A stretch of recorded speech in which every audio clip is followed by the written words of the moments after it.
Hello everyone. आ गया है complex number समझ में सभी को?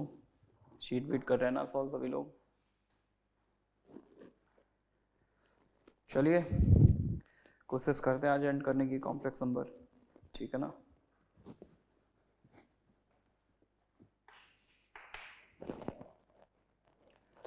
If z r where r varying from 1 to 3 up to 2m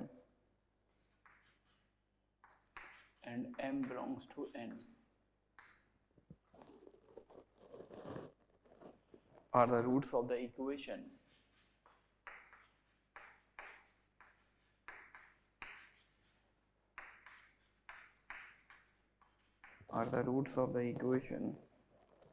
z to the power 2m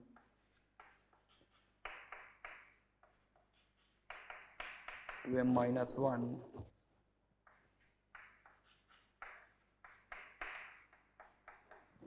plus up to so on z plus 1 equals to 0, then prove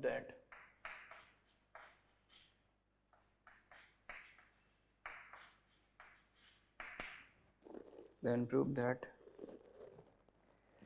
sigma r varying from 1 to 2m 1 upon zr minus 1 upon zr minus 1 equals to minus m। ये proof करना है आपको। तो एक Z में polynomial equation आपको given है और इस पॉलिनोमियल इक्वेशन के रूट्स गिवन है z1 z2 up to z2m और कुछ इस तरह का रिजल्ट शो करना है ना। तो इक्वेशन के रूट्स गिवन है तो हम एक्सप्रेशन को फैक्टराइज कर सकते हैं। जैसे एक रूट z1 है तो एक फैक्टर इसका होगा z माइनस z1, दूसरा factor z minus z2, something like that, है ना। तो first of all I am going to factorise the given polynomial expression in terms of z। तो इसका फैक्टर्स क्या होंगे?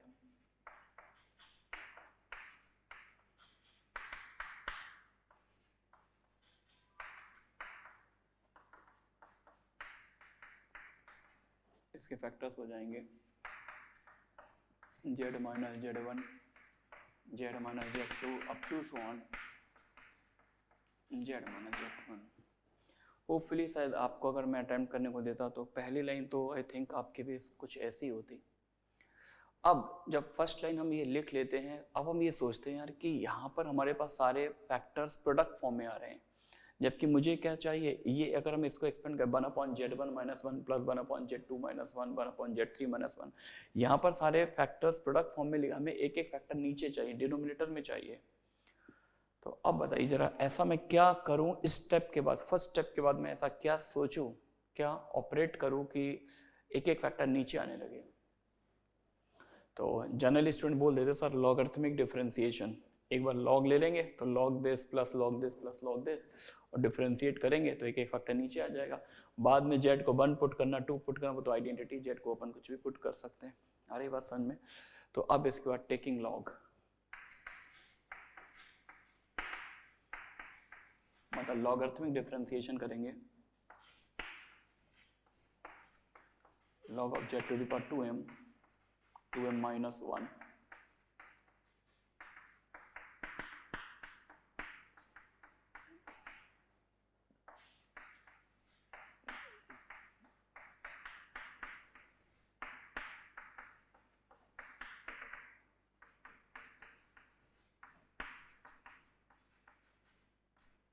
समथिंग लाइक दैट, ऐसा कुछ आ जाएगा। अब डिफरेंशिएट कर लेते हैं with respect to z।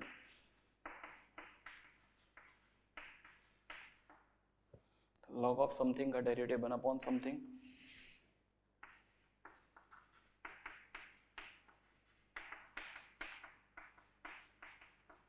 Into इसका डेरिवेटिव, तो 2m into z to 2m minus 1 2m minus 1 2m minus 2 plus up to 1, ठीक है ना। अब राइट साइड को डिफ्रेंशिएट करेंगे तो 1/z minus z1 z minus z2 something like that, ऐसा कुछ आ जाएगा। आ रहा है क्या? तो वही है जो सीन लाना चाहते थे, एक एक फैक्टर नीचे आ गया है, बस अब दिख रहा है यार यहाँ पर z प्रेजेंट नहीं है, z के प्लेस पर क्या पुट करना 1, तो ये रिजल्ट आइडेंटिटी है, z कॉम्प्लेक्स नंबर है तो कुछ भी पुट कर सकते हैं, z की हर वैल्यू पर होल्ड करेगा, z को 1 पुट कर दिया। अच्छा जब z को 1 पुट करूंगा तो then look at the numerator, numerator क्या बनेगा, ये सारे z वाले आइटम 1 बन जाएंगे, तो 1 + 2 + 3 अप टू 2m, 1 से 2m तक का सम क्या होता है 2m × 2m + 1 by 2, नीचे क्या होगा 1 + 1 + 1, आई थिंक ये z पर 2m है और एक कांस्टेंट टर्म है तो 2m + 1 टर्म्स होंगे, है ना। राइट साइड में मैं z को 1 पुट कर रहा हूँ और इसको कॉम्पैक्ट फॉर्म में समेशन यूज कर ले रहा हूँ,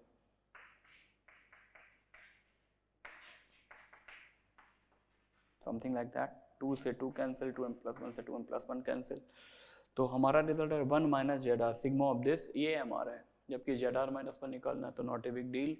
इसके बाद नेक्स्ट लाइन आप ये लिख सकते हैं, माइनस का मल्टीप्लाई कर दीजिएगा तो -m आ जाएगा।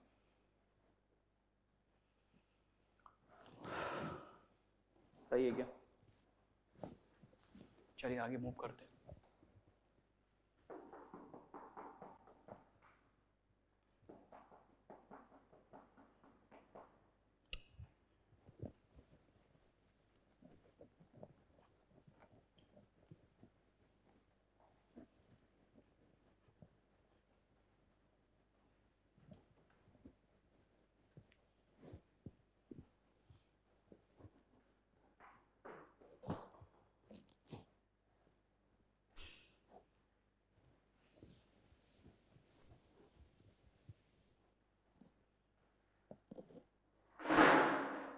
Next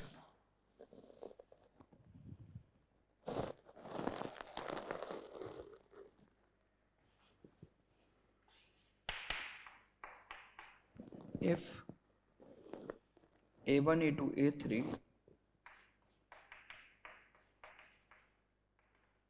up to an are the vertices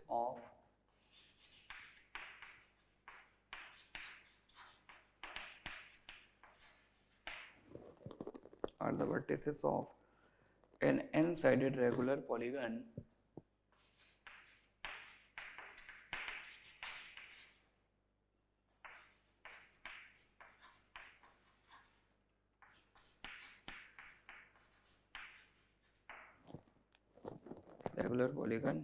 inscribed in a circle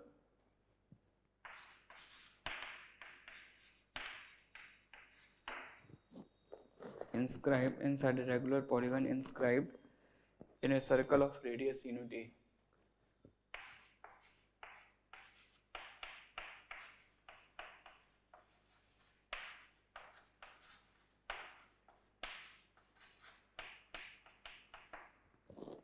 Inscribed in a circle of radius unity, then prove that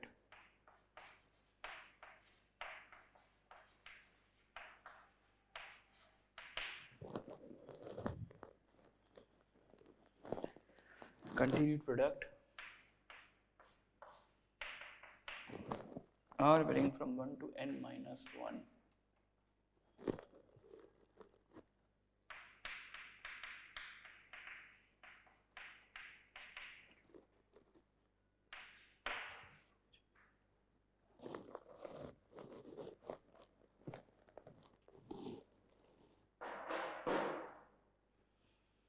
If a1, a2 up to an are the vertices of an n-sided regular polygon inscribed in a circle of radius unity, मतलब आपको दे रखा है कि एक n-sided regular polygon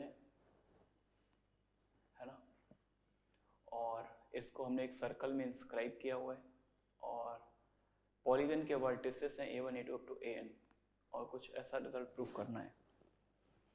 अब बात यार इसको कॉम्प्लेक्स नंबर से आप रिलेट कर सकते हैं क्या, एन साइडेड रेगुलर पॉलीगन, तो मैंने एक टॉपिक आपको पढ़ाया था nth roots of unity. nth roots of unity क्या होते थे, cis 0 cis 2 pi by n cis 4 pi by n and up to so on, है ना। और मैंने बताया था अगर हम nth रूट्स ऑफ यूनिटी को आर्गन प्लेन में प्लॉट करें, रूट्स को लाइन सेगमेंट से ज्वाइन करें, तो उनसे आने वाला जो डायग्राम होता है that is n sided regular polygon, है ना। वैसे तो एक गिफ्टेड क्वेश्चन है, अगर थोड़ा भी लिंक कर लेंगे तो बर्थडे गिफ्ट की तरह क्वेश्चन है, वेरी बेसिक, वेरी एलिमेंट्री, और इतना थॉट आ ही जाता है इतना कॉम्प्लेक्स नंबर पढ़ने के बाद। तो मैंने ऑरिजिन पर सेंटर्ड 1 रेडियस का सर्कल बना लिया। पहला रूट क्या होता है, cis 0, cis 2 pi by n, cis 4 pi by n, 6 pi 8 pi n, अब सो ऑन। ये कुछ n साइडेड रेगुलर पॉलीगन बन जाएगा।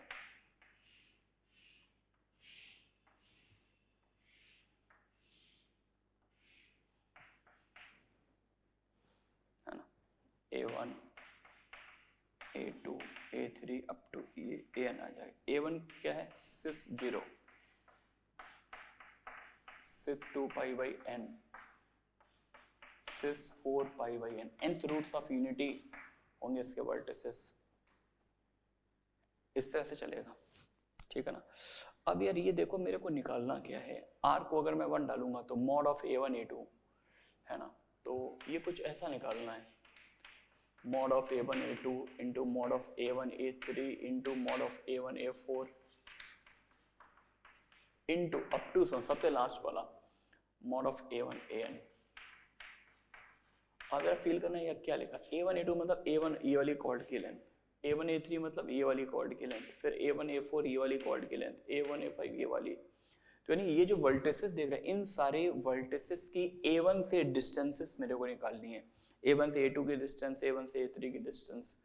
तो यहाँ से कुछ तो फील आ ही रहा होगा। तो जो nth रूट्स ऑफ यूनिटी है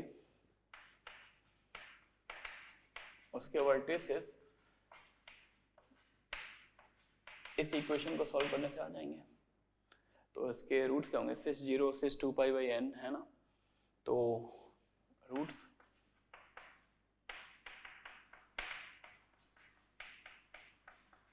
टू के पाई बाई n,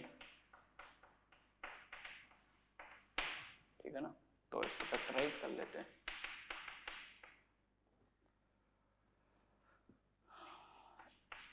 z माइनस 1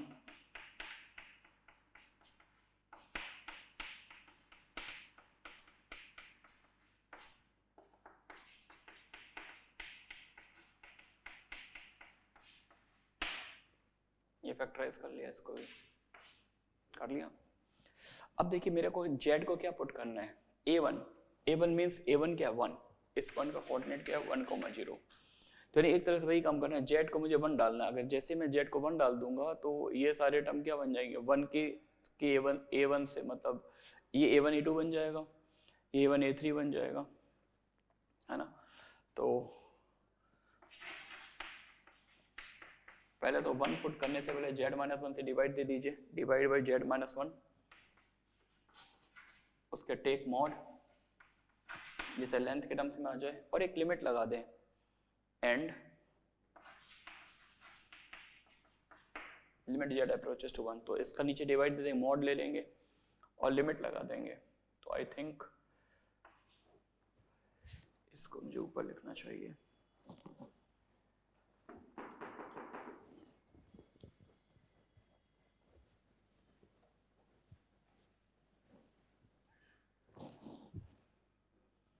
तो इसी कुछ ऐसा बन जाएगा।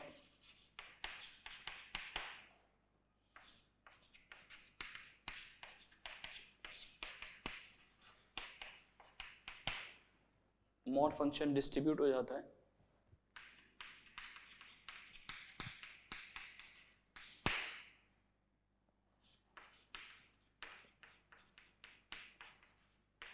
And up to some mod of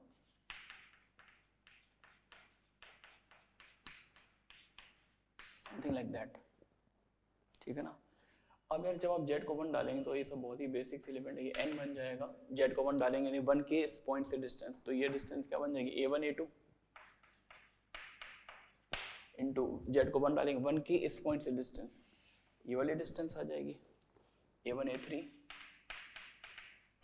A1 A4, अगला क्या बनेगा A1 A4 and up to some z को 1 डालेंगे तो 1 की इस पॉइंट से डिस्टेंस यानी ये वाला पॉइंट AN, ये A1 AN आ जाएगा। तो बहुत ही बेसिक, बहुत ही एलिमेंट्री क्वेश्चन है, ठीक है ना। मूव करते हैं।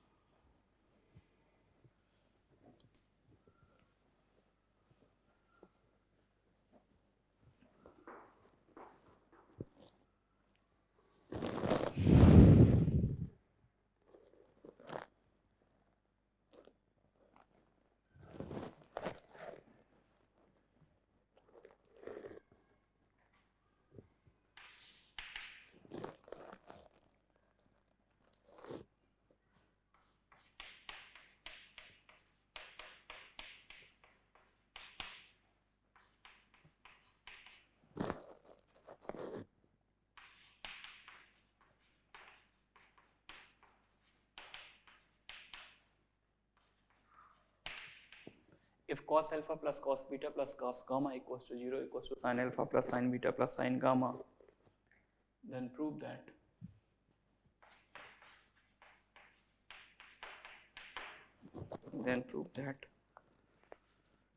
sigma of cos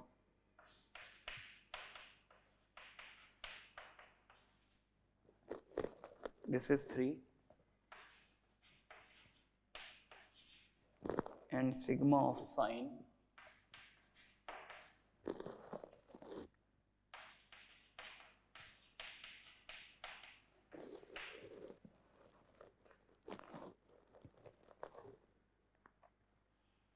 ये प्रूफ करना है।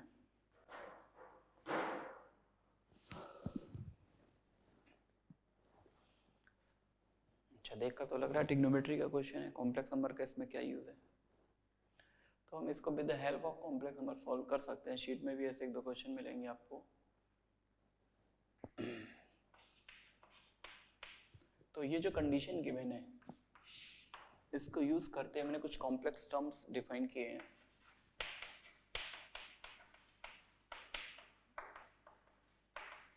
ए ले लिया cos alpha plus I sin alpha, B define किया cos beta plus I sin beta, C define कर लिया cos gamma plus I sin gamma, something like that.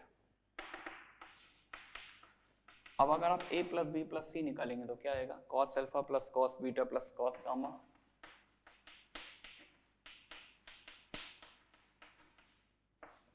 Plus I times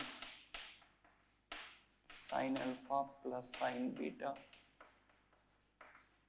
plus sin gamma. देखिए cos series का sum भी 0 है, यहाँ से sin series का सम भी 0 है, दोनों सम 0 हो गए। तो यहाँ से a प्लस बी प्लस सी 0 आ गया। तो ये जो कंडीशन गिवन थी, इनको यूज करने का मैनर मैंने लिखा है कि ऐसे ABC हमने 3 कॉम्प्लेक्स नंबर डिफाइन करे, दोनों का सीरीज का सम इंडिविजुअली 0 है, तो a प्लस बी प्लस सी 0 आ गया। ठीक है यार।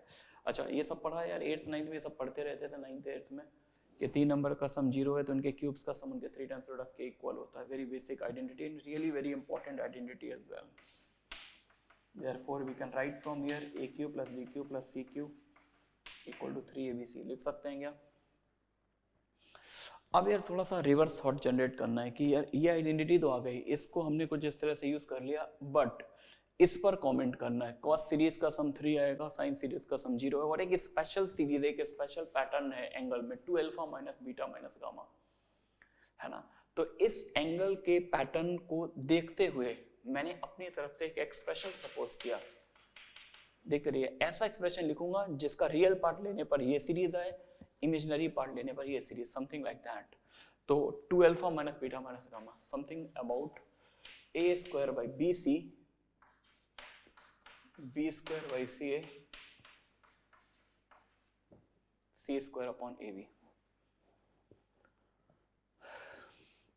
ठीक है ना, ये ले लिया।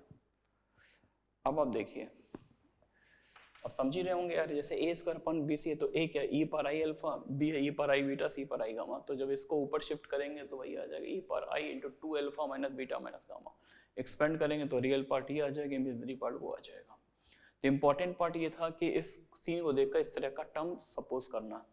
बाकी अब आगे बहुत ही बेसिक है, बहुत ही एलिमेंट्री है। ए बी सी एलसीएम ले लिया तो न्यूमरेटर में आ गया A Q plus B Q plus C Q, और इससे फैमिली है ही सही, आप A Q plus B Q plus C Q क्या बन जाएगा 3abc।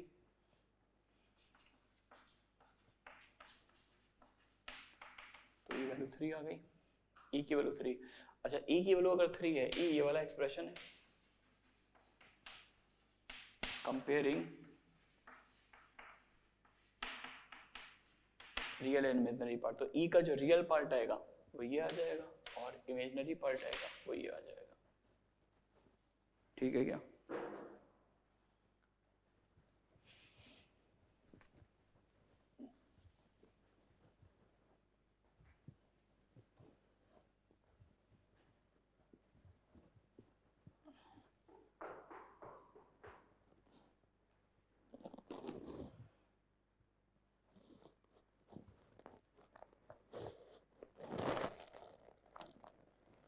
चलिए मूव करते हैं आगे।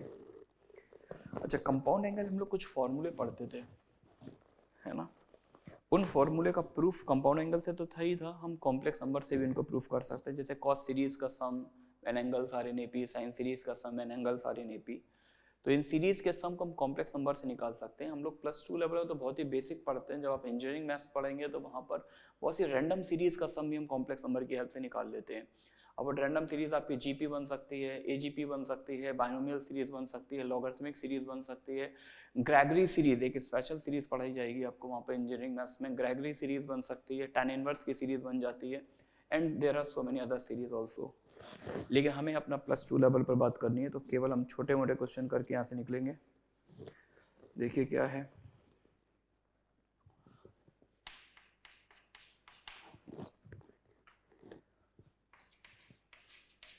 cos theta cos 2 theta plus cos 3 theta plus up to so on cos n theta. पढ़ा था यार ये रिजल्ट। cos सीरीज का सम क्या था, sine of n into difference upon 2 whole upon sine of difference upon 2 into cos of first angle plus last angle upon 2।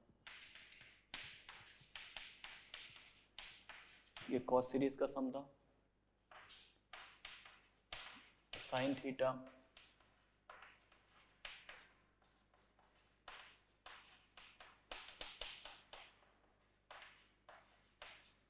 Sine series के सम में बाहर वाले टर्म तो साइन में ही आएंगे, बस साइन सीरीज है तो थर्ड टर्म साइन में आएगा। ये दोनों में डिफरेंस होता है, मतलब ये दोनों टर्म तो दोनों में सेम आते हैं, तीसरा टर्म डिफरेंट होता है। कॉस सीरीज है तो कॉस में आएगा, साइन सीरीज है तो साइन में आएगा, है ना? ट्रिग्नोमेट्री में जब पढ़ रहे होते थे तो हम लोग क्या करते थे, 2 साइन ऑफ थीटा बाई 2 से मल्टीप्लाई करते थे, कॉस सी माइनस कॉस सी डिफरेंस फॉर्म बन जाती थी, सॉल्व कर लेते थे। अब बात है इसको यार कॉम्प्लेक्स नंबर से कैसे सॉल्व करेंगे, है ना? तो C+IS मेथड यूज, मैं यहाँ से इस पार्ट को रब कर रहा हूँ, तो इन दोनों सीरीज का सम एक साथ निकलेगा यहाँ से। कॉस सीरीज के साथ इसकी जो ऑक्सिलरी सीरीज होती है वो भी निकल आती है। तो मैंने लेट कर लिया, कॉस सीरीज का सम C है और साइन सीरीज का सम S। अच्छा याद रखना, पेपर में आपको इन केस कोई क्वेश्चन आएगा रैंडम क्वेश्चन, तो उसमें एक सीरीज दी जाएगी, कॉस सीरीज गिवन होगी या फिर साइन सीरीज। तो कॉस सीरीज गिवन है तो उसकी कंपेनियन सीरीज आप ऑक्सिलरी सीरीज खुद सपोज करेंगे। अगर C ऐसा है तो S आपको सपोज करना पड़ेगा, और यहाँ से हम निकालेंगे C+IS। इन्हें सेकंड सीरीज I से मल्टीप्लाई करके ऊपर ऐड कर लीजिए, देखिए एडवांटेज मिलेगा, cos theta plus I sin theta, e पर I theta, cos 2 theta plus I sin 2 theta, e पर 2I थीटा, e पर 3I थीटा।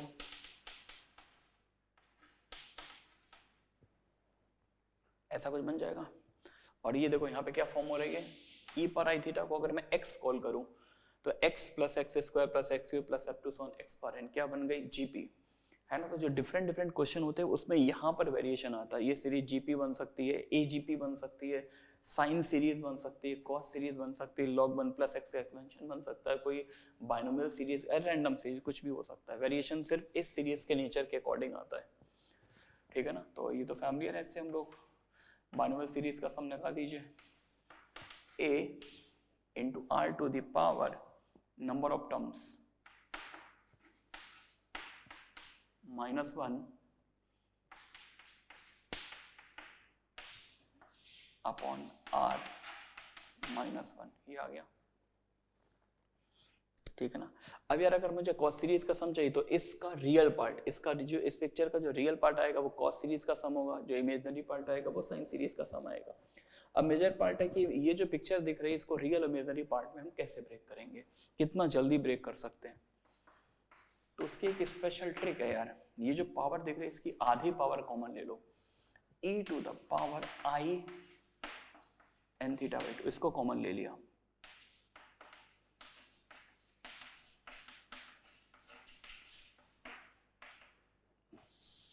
वही काम नीचे कर लो, आधी पावर कॉमन ले लो,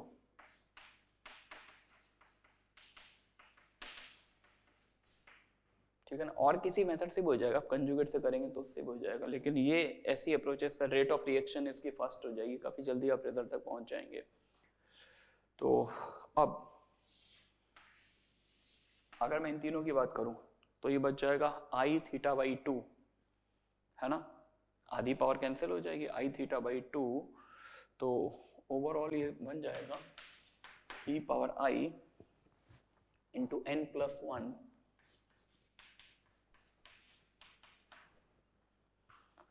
थीटा बाई 2। अच्छा, e power i theta minus e पर minus i sine theta, e पर i थीटा माइनस e पर माइनस i थीटा, ये 2i साइन थीटा होता है ना। तो ये आ जाएगा 2i sign n theta by 2, नीचे e पर i थीटा माइनस e पर minus i theta, 2i sine theta, ये कैंसिल हो गया। तो साइन थीटा बाई 2, इसको ब्रेक कर देते यूलर्स थ्योरम से, तो बन जाएगा cos of n plus 1 into theta by 2 plus i sine n plus 1 into theta by 2, ठीक है ना। तो ये c प्लस, ये किसकी वैल्यू हो रही है, c प्लस आई एस। तो इसका रियल पार्ट कंपेयर करेंगे तो देख कॉस सीरीज का सम आ जाए, कॉस सीरीज का सम क्या है, real part this together with this, ये रियल पार्ट, ये c की वैल्यू आ जाएगी, और इमेजिनरी पार्ट देखेंगे तो i वाला term this together with this. तो comparing real and imaginary part, real imaginary part separate कर लेंगे तो कॉस सीरीज और साइन सीरीज दोनों का सम निकल आएगा। तो इस तरह से कोई भी क्वेश्चन हो, यहाँ पर कोई भी पैटर्न बन रहा हो तो आपको इसी तरह से सॉल्व करना है। आगे तक की बात बता दी मैंने।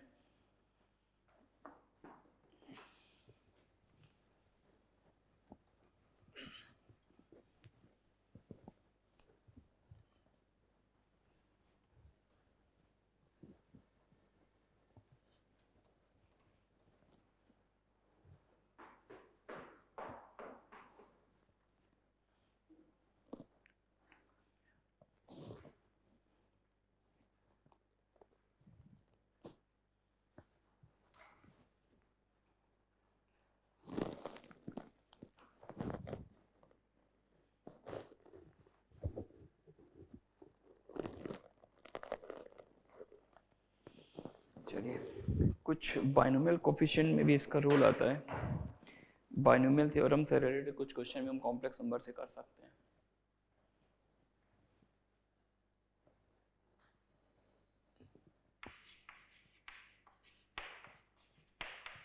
Use in binomial theorem, complex number का बाइनोमियल थ्योरम में क्या एप्लीकेशन आता है, देखिए बाइनोमियल कोफिशिएंट से रिलेटेड जो प्रॉपर्टीज हैं वहां पर हम कुछ वर्क कर सकते हैं। Since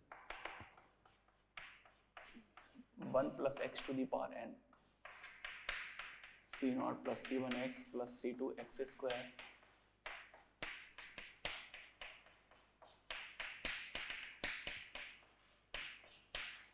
cn x to the power n, ठीक है ना। यहाँ पर x हमारा रियल वेरिएबल नहीं, x is a complex variable. आप x को z की तरह ट्रीट करें। वैसे मैं तो z ही लिखता हूँ, लेकिन लिखा इसलिए x हुआ, आप लोग फैमिलियर नहीं होंगे उससे।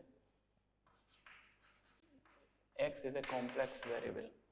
जनरली बाइनोमियल में हम लोग +2 लेवल पर जो मैथ्स पढ़ते हैं वहाँ पर x रियल वेरिएबल होता है, तो वहाँ पर रियल नंबर ही पुट करना अलाउड है। तो यहाँ पर हम जो कॉम्प्लेक्स नंबर जो बाइनोमियल थ्योरम पढ़ रहे हैं वो कॉम्प्लेक्स नंबर वाला binomial theorem. x is a complex variable. अगर x कॉम्प्लेक्स वेरिएबल है तो अब मैंने अगर x को i पुट कर दूं, आयोटा, तो लेफ्ट हैंड साइड में आएगा 1 plus iota raise to the power n c0 plus c1 iota c2 i square, i square is -1, ठीक है, उसको बाद में देख लेंगे, c3 i Q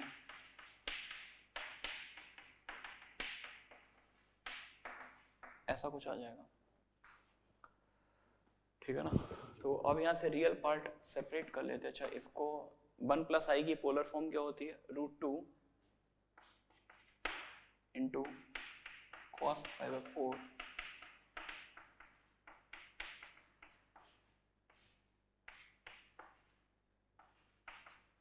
real part. आई से इंडिपेंडेंट टर्म कौन कौन से होंगे, c0 minus c2 plus c4, ये आई से फ्री टर्म है। आई वाले टर्म कौन कौन से होंगे, c1i, c3i क्यू, c5, तो आई कॉमन ले लिया मैंने। c1 आई क्यू क्या होता है, माइनस आई, c5 के साथ i power 5, i power 5 plus I होगा,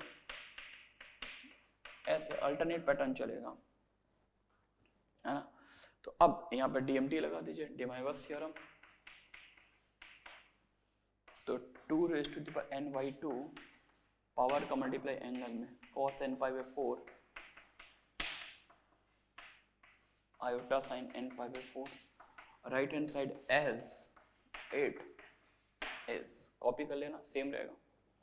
आफ्टर दैट आप कंपेयर कर लीजिए रियल एंड इमेजिनरी पार्ट।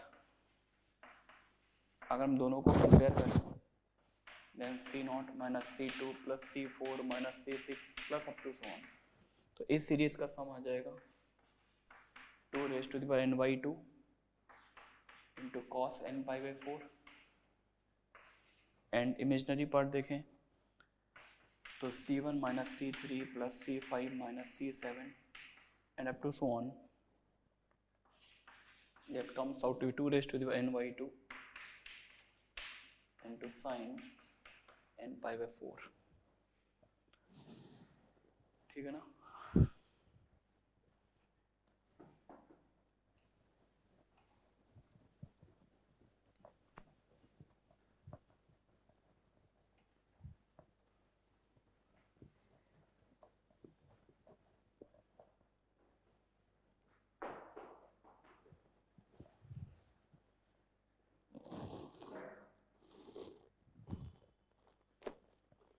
चलिए एक क्वेश्चन और कर लेते हैं।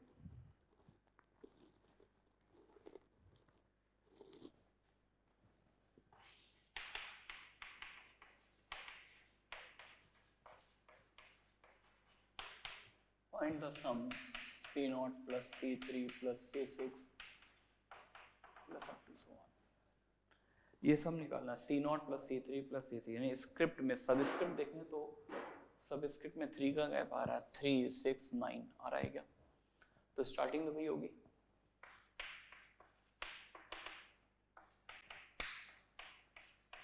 इसको एक्सपेंड कर लो, c0 c1x c2x स्क्वायर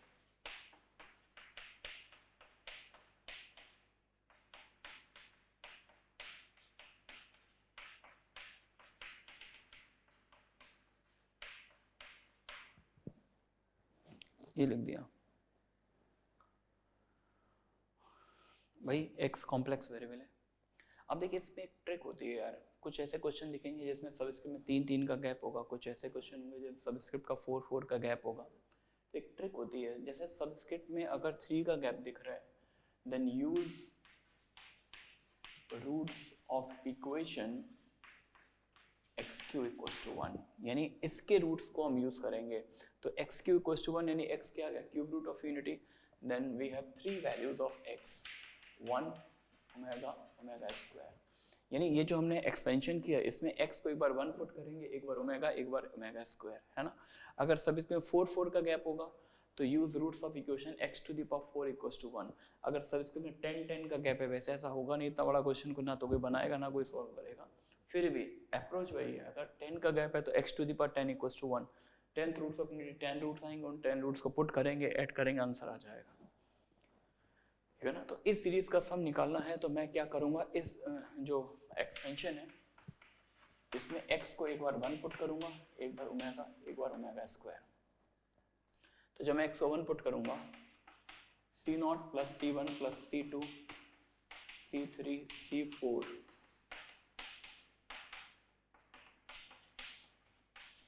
ये आ जाएगा 2 टू द पावर n, है ना। x को एक बार ओमेगा पुट किया, c1 omega, c2 omega square, c3 omega cube 1 आ जाएगा, c4 ओमेगा पावर 4 ओमेगा बन जाएगा, c5 omega power 5 omega square, c6 omega cube फिर से 1 plus up to 1 cn omega power n, और ये वैल्यू आएगी 1 plus omega raise to the power n, ठीक है ना। ओके, अब एक बार ओमेगा स्क्वायर पुट कर देते हैं,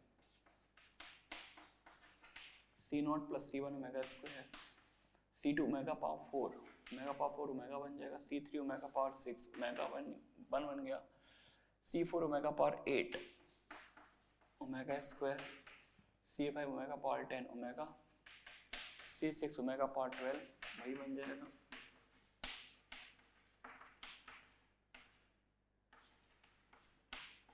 समथिंग लाइक दैट, कुछ इस तरह का टर्म आ जाएगा।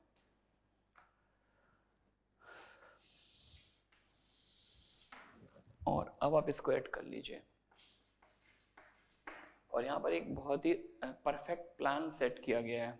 Perfect plan in the sense कि जब आप इसको ऐड करेंगे तो देखिए c1 के साथ क्या क्या आ रहा है, c1 के साथ आ रहा है 1 प्लस ओमेगा स्क्वायर 0, c2 के साथ क्या आ रहा है 1 प्लस ओमेगा स्क्वायर 0, c0 आपका सेफ हो गया, आपको c0 लाना था, c3 लाना था, देखिए c0 बच गया, c3 सर्वाइव करेगा, आफ्टर दैट c6 सर्वाइव करेगा, बीच के टर्म के साथ क्या वही है 1 प्लस ओमेगा स्क्वायर, ये सब 0 आ जाएगा, इसके साथ 1 प्लस ओमेगा स्क्वायर, ये भी 0 हो जाएगा क्या, तो ऐड करते ही आपको रिजल्ट मिल जाएगा। जब आप ऐड करेंगे तो 3 टाइम्स आने लगेगा, 3 का उधर डिवाइड दे देंगे, c0 plus c3 plus c6 plus up to so on, क्या आंसर आएगा 2 raise to the power n plus 1 plus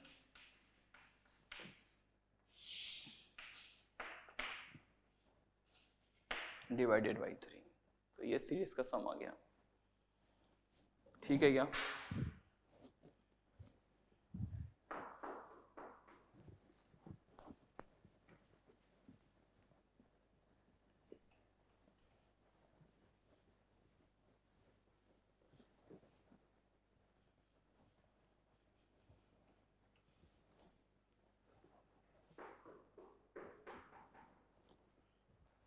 चलिए, यहाँ तक का मेन पार्ट जो है कॉम्प्लेक्स नंबर का वो एंड हो गया है।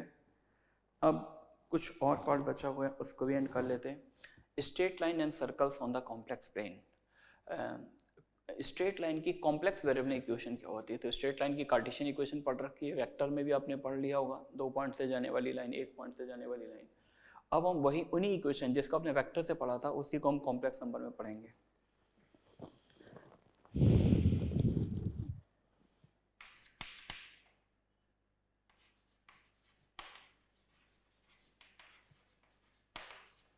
straight line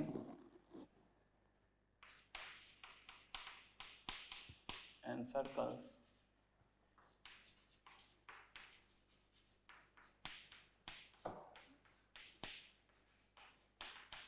on the complex plane। किसी भी कॉम्प्लेक्स प्लेन में स्ट्रेट लाइन और सर्कल की इक्वेशन कैसे निकालते हैं।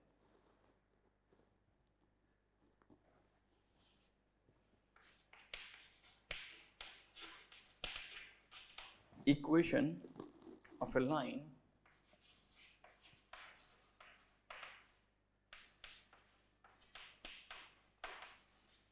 passing through equation of a line passing through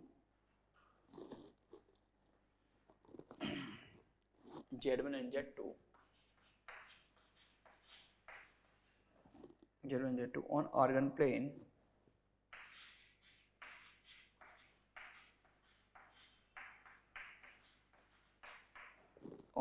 plane can be expressed as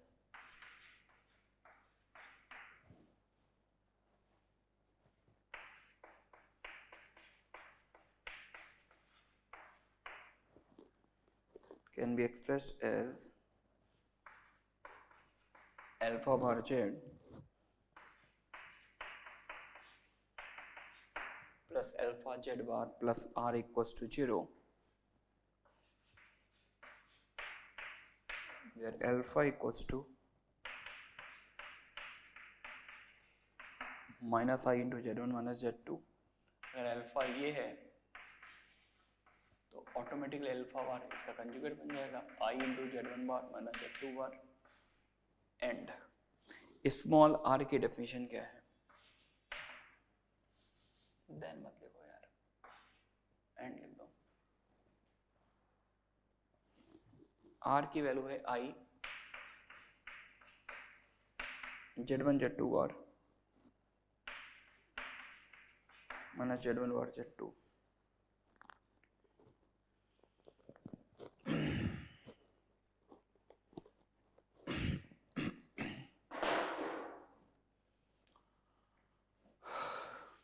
ये है यार एक गंदी सी इक्वेशन है। Z1 दो पॉइंट से जाने वाली लाइन की कॉम्प्लेक्स वेरिएबल में इक्वेशन। दो पॉइंट कौन कौन से हैं? Z1 और Z2। Z1 और Z2 से जाने वाली लाइन की इक्वेशन है alpha bar Z plus alpha Z bar plus R equals to 0, है ना। अब हम लोग इस इक्वेशन को प्रूफ करेंगे। बहुत सी अप्रोचेस हैं इसको। हम पैरामीट्रिक फॉर्म में भी लाइन की इक्वेशन निकाल सकते हैं, कार्टेशियन टू कॉम्प्लेक्स मूव कर सकते हैं, और कॉम्प्लेक्स टू कॉम्प्लेक्स भी हम एक रिप्रेजेंटेशन दे सकते हैं। तो यहाँ पर जो अल्फा डिफाइन किया गया समथिंग लाइक दैट, अल्फा ये अल्फा बार ये अपने आप ही आ जाएगा, और स्मॉल r की ये डेफिनेशन दी गई है। तो अभी हम इनके सिग्निफिकेंस की बात भी करेंगे कि अल्फा क्या रिप्रेजेंट कर रहा है। तो फर्स्ट ऑफ ऑल टारगेट ये इक्वेशन प्रूफ करना, ठीक है ना, इक्वेशन निकालना, ठीक है। दो पॉइंट से जाने वाली लाइन की इक्वेशन निकालनी थी। ए ले लिया Z1, बी ले लिया Z2। लाइन की कॉम्प्लेक्स वेरिएबल में इक्वेशन निकालनी, तो लाइन पर कहीं पर भी एक जनरल पॉइंट P पिक कर लिया और लेट कर लिया P की fx Z है। तो स्टार्टिंग में कर सकता हूं, मैं बोलूंगा ये तीनों पॉइंट कोलिनियर हैं, Z1 Z2 और Z। तो एरिया ऑफ ट्राइंगल यानी इन तीन पॉइंट से बनने वाले ट्राइंगल का एरिया 0 होगा, है ना। और राइट नाउ अभी मेरी अप्रोच क्या है? Cartesian to complex. पहले मैं कार्टेशियन फॉर्म में इक्वेशन लिखूंगा और कार्टेशियन से XY में इक्वेशन लिखूंगा और XY से Z में मूव कर जाऊंगा, ठीक है ना। तो मेरी स्टार्टिंग कैसे होगी? All three points are collinear, therefore area of triangle is 0। 1/2 area of triangle क्या होगा? XY1 X1 Y1 1 something like that, ऐसे मूव कर रहा हूँ। अच्छा ये 0 है, तो बाहर मैंने I से मल्टीप्लाई कर लिया, X X1 X2 IY IY1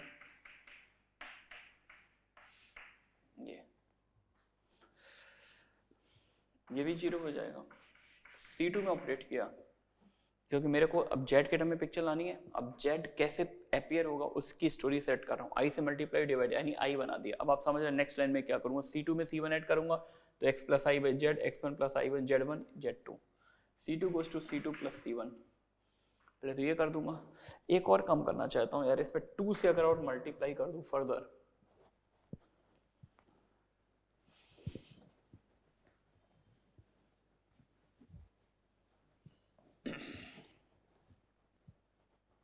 अच्छा बाहर में कुछ लिखो भी ना लिखो फर्क पड़ता नहीं है, राइट साइड 0 है। फर्स्ट कॉलम में 2 से मल्टीप्लाई कर लिया। बाहर से मल्टीप्लिकेशन वैलिड नहीं होता, लेकिन राइट साइड 0 है तो फर्क नहीं पड़ेगा। और इसको हमने ऐड किया था तो ये बन गया था x प्लस आई वाई, ये बन गया x1 प्लस आयोटा y1 1 1 1, ये डिटरमिनेंट 0 आ गया, ठीक है ना। अच्छा ये बन गया Z Z1 Z2, तो 2x को क्या लिख सकते हैं? 2x को लिख सकता हूँ z प्लस जेड बार, z1 प्लस z1 बार, z2 प्लस z2 बार, इस तरह से। और ये z1 z2 1 1 1 आ गया क्या। अब बस आप क्या करिए कि C1 में से C2 सब्ट्रैक्ट कर दीजिए, C1 में से C2 सब्ट्रैक्ट कर देंगे तो और कॉलम इंटरचेंज कर देंगे तो फाइनली लुक जो है वो कॉम्प्लेक्स वेरिएबल में आ जाएगा उनका। Therefore equation of line is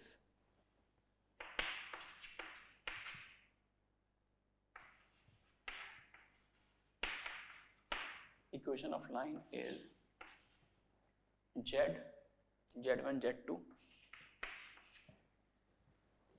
z bar z1 bar z2 bar 1 1 1। Right side 0 पर है तो इंटरचेंज कर लेंगे तो साइन पर इम्पैक्ट पड़ेगा नहीं। तो this is actually the complex equation, this is the equation of a straight line passing through 2 point z1 z2 in complex variable. तो कॉम्प्लेक्स वेरिएबल में ये लाइन की इक्वेशन आ गया। आप ऐसे भी लिख सकते हैं, इस फॉर्म में भी आपसे पूछा जा सकता है कोई मोर देन वन करेक्ट। यहाँ पर आपको इस रिजल्ट को याद नहीं रखना है बस, लेकिन अपने माइंड में रखना है कि मोर देन वन करेक्ट में हम क्वेश्चन को किसी भी तरह से पूछ सकते हैं आपसे, ठीक है ना। अब बात ये है कि यार इस रिजल्ट से वो वाला रिजल्ट कैसे निकालेंगे, कौन सा रिजल्ट जो मैंने लिखा था alpha bar Z plus alpha Z bar plus R equals to 0, यहाँ तक कैसे ट्रेवल करेंगे और ये वाले जो सीन गिवन इनका पिक्चर में क्या यूज है, कैसे आएगा। तो अब मैं इसको एक्सपैंड करना चाहता हूँ। जैसा कि मुझे दिख रहा है ये जो इक्वेशन लिखी गई ये दो वेरिएबल जेड और जेड बार के टर्म में लिखी, जेड का कोफिशिएंट है कुछ जेड बार का कोफिशिएंट है। तो अगर हम इसको फर्स्ट रो के अलोंग एक्सपेंड कर दें तो जेड और जेड बार के टर्म मिल जाएंगे। Expanding along R1, first row के अलोंग मैंने इसको एक्सपेंड कर दिया, z इंटू z1 बार माइनस z2 बार माइनस z बार z1 minus z2 plus 1 z1 z2 बार माइनस z1 बार z2। ये सीन आ गया, ये z का कोफिशिएंट आ गया, ये z बार का कोफिशिएंट और ये आ रहा है। लेकिन यार अब बस वही है कि अब रिलेट कैसे करें इस रिजल्ट को। अगर मैं याद करने को बोलूँगा तो ऑब्वियस सी बात है किसी को भी टेंशन हो जाएगी। तो इस रिजल्ट को एलिगेंट बनाने के लिए, इस रिजल्ट को ब्यूटीफुल बनाने के लिए एक कुछ सेट ऑफ कांस्टेंट डिफाइन किए गए। कैसे, पहले तो मैंने इसमें i से मल्टीप्लाई किया जिससे चीजें रिलेट होने लगे, multiply by i। Equation, final equation देखने में थोड़ा ब्यूटीफुल हो उसके लिए काम कर रहे हैं। i से मल्टीप्लाई कर दिया तो i से मल्टीप्लाई करेंगे तो देखिए क्या बन जाएगा,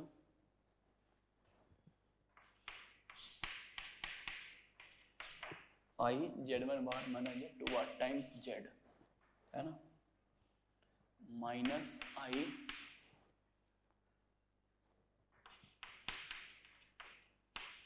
this times z bar plus i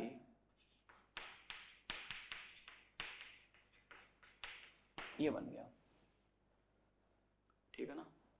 अब यहां से देखिए बहुत ही ब्यूटीफुली चीजें रिलेट हो रही हैं।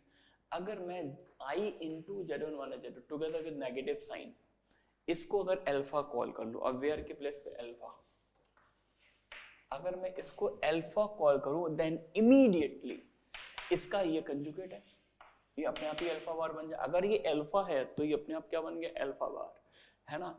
और इस गंदी सी पिक्चर को एक प्यारा सा नाम स्मॉल आर दे दिया, है ना। इसको क्या नाम दे दिया, स्मॉल आर। तो अपने आप ही आपके पास इक्वेशन कन्वर्ट हो जाएगी alpha bar Z plus alpha Z bar plus R equals to 0। Alpha bar Z plus alpha Z bar plus R equals to 0। Final form आ गई जहां अल्फा ये है, अल्फा बार ये, आर ये आ गई क्या, ठीक है। तो वहां पर हम कार्टेशियन में एक्स और वाई में इक्वेशन पढ़ते हैं, यहाँ जेड और जेड बार में पढ़ रहे हैं, नॉट ए बिग डील। अब हम बात करते हैं सिग्निफिकेंस की, अल्फा क्या रिप्रेजेंट कर रहा है। तो अल्फा की डेफिनेशन देखिए, माइनस आई इंटू z1 माइनस z2, जिसको मैं लिख सकता हूं I into Z two minus Z one, है ना। और आई क्या हो जाएगा, आई को लिख सकता हूं ए की power i pi by two into Z two minus Z one, यानी जेड वन और जेड टू को ज्वाइन करने वाला जो वेक्टर है उसको मैंने 90 डिग्री रोटेट किया तो अल्फा मिल जाएगा, यानी अल्फा एक वेक्टर है जो जेड वन और जेड टू को ज्वाइन करने वाली लाइन के परपेंडिकुलर है ना। Alpha is vector perpendicular to the line, alpha line के परपेंडिकुलर, क्योंकि ये पढ़ा होगा यार, आई से मल्टीप्लाई करने मतलब होता है उस वेक्टर को 90 डिग्री रोटेट कर देना, जेड टू जेड वन को ज्वाइन करने लाइन सेगमेंट उसको 90 डिग्री रोटेट कर दीजिए, वही अल्फा आ गया। स्मॉल आर की डेफिनेशन क्या है, स्मॉल आर एक्चुअली मैं क्लेम कर रहा हूं this is a real number, R एक रियल नंबर होता है ना। आप कहेंगे सर रियल कैसे, तो आप इस पूरे नंबर को कैपिटल जेड सपोज कीजिए, कैपिटल जेड, अगर ये कैपिटल जेड है तो सेकंड टर्म जेड बार बन जाएगा, तो अगर ये कैपिटल जेड है ये जेड बार है तो जेड माइनस जेड बार होता 2i/, जेड माइनस जेड बार होता 2i/, और आई पहले से है तो आई स्क्वायर माइनस 1, तो आई से फ्री हो गया ना टर्म, तो आर रियल नंबर। तो इस लाइन में जो टर्म हमने यूज किया अल्फा और आर, तो अल्फा एक वेक्टर है जो लाइन के परपेंडिकुलर है and R is a real number. आ रही है बात समझ में, तो मैंने ये रिजल्ट प्रूफ कर दिया है, इसको रिमूव करता हूँ मैं यहाँ से।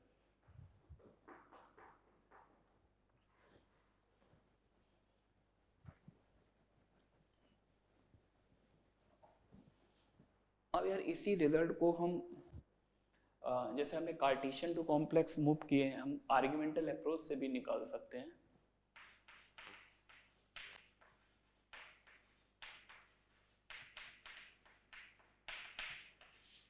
आर्गुमेंटल अप्रोच, ए पॉइंट से Z1,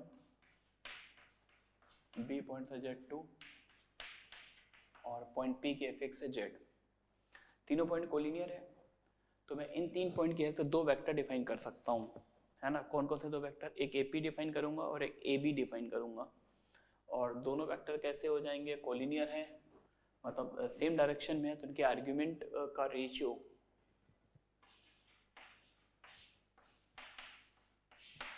argument of Z minus Z1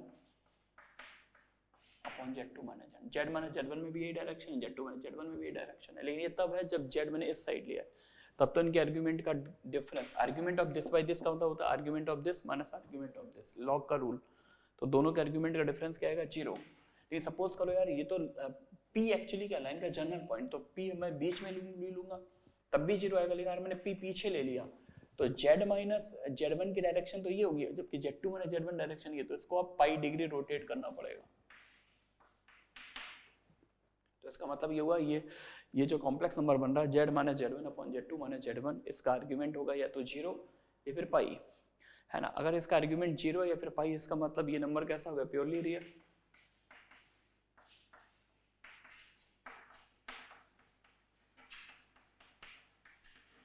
और आपने पढ़ा होगा कि कोई भी कॉम्प्लेक्स नंबर प्योरली रियल है तो Z इक्वल्स टू Z बार, है ना।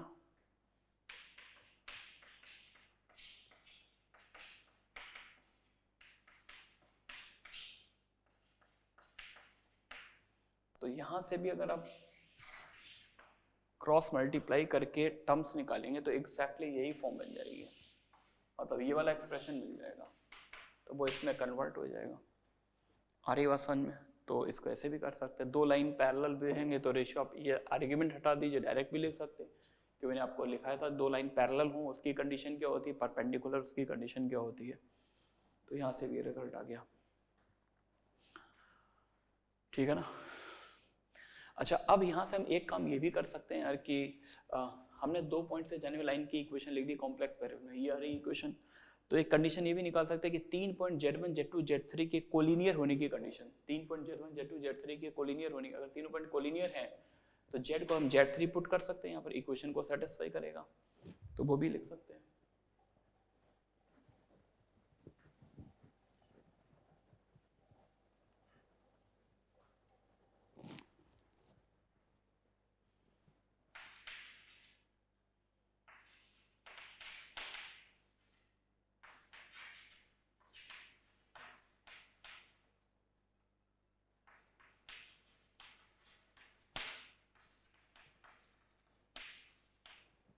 condition for 3 points Z1 Z2 Z3 to be collinear.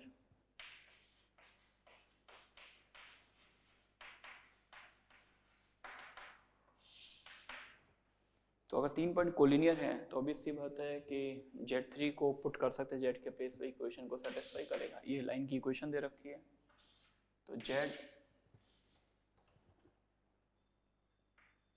Condition आएगी Z1 बार 1, Z2 बार 1, Z3 बार 1। इसका डिटरमिनेंट 0 कर दीजिए, ये आ जाएगी कंडीशन, ठीक है ना। ओके,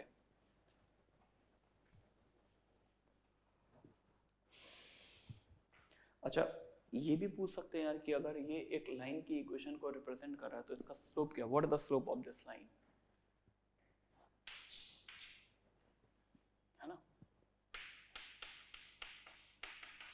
अगर मैं आपसे स्लोप पूछता हूं तो अब यार कॉम्प्लेक्स वेरिएबल में तो स्लोप मैं कैसे निकालूंगा, तो उसके लिए काम कर लेते हैं यार, z को पुट कर देते हैं x प्लस आई, इसका कार्टेशियन फॉर्मेट निकाल लेते हैं, और स्लोप के लिए बस मुझे क्या चाहिए, x का कोफिशिएंट और y का कोफिशिएंट। तो अभी मैं कॉम्प्लेक्स वेरिएबल में सर्कल की इक्वेशन भी पढ़ाऊंगा, शीट में कुछ क्वेश्चंस होंगे, वो सर्कल का x इंटरसेप्ट बताओ कॉम्प्लेक्स वेरिएबल में लिखा होगा, तो आप उसे कार्टेशियन फॉर्मेट में भी चेंज करके निकाल सकते हैं, ठीक है ना। तो मैंने क्या काम किया, इक्वेशन को कार्टेशियन फॉर्म में ले आया, z को पुट कर दिया x प्लस आई वाई, तो z बार हो गया x माइनस आई वाई। r रियल नंबर है ही सही, r का कोई रोल ही नहीं पिक्चर में। स्लोप का मतलब मेरे को सिर्फ फोकस करना x और y के कोफिशिएंट पर, है ना। तो स्लोप का डेफिनेशन क्या है,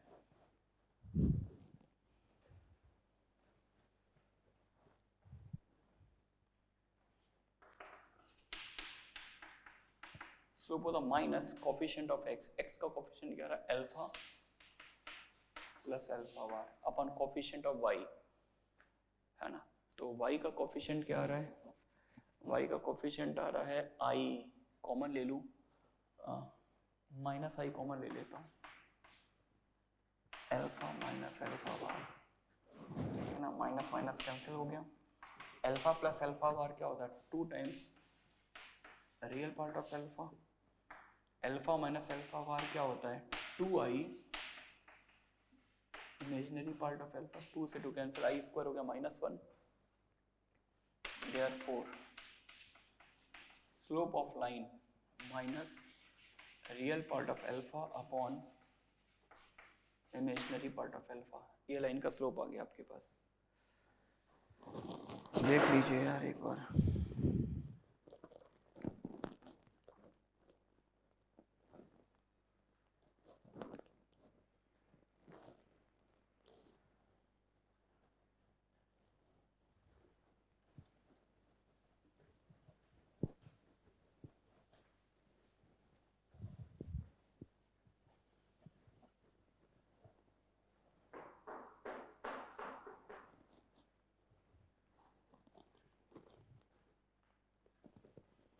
चलिए next,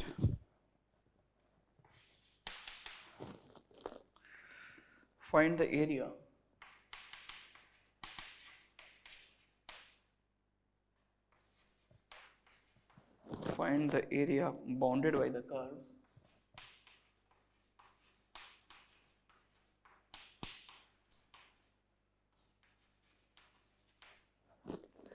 bounded by the curves argument of z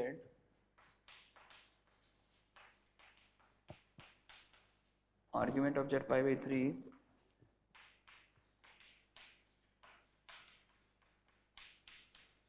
argument of z 2 pi by 3 and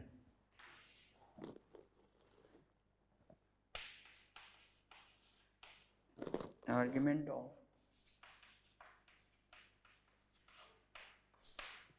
z minus 2 root 3 I equals to pi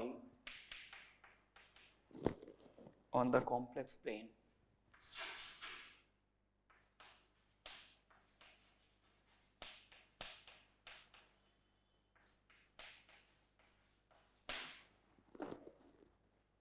ये क्वेश्चन है।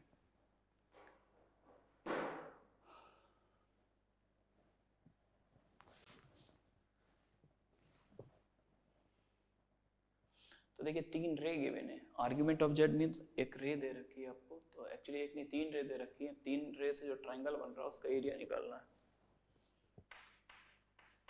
चलिए देखते हैं। तो फर्स्ट रे कौन सी, argument of Z equals to π/3 है, यानी जेड को 0 से ज्वाइन करने वाली रे का रियल एक्सिस एंगल π/3 है, ये फर्स्ट रे आ गई।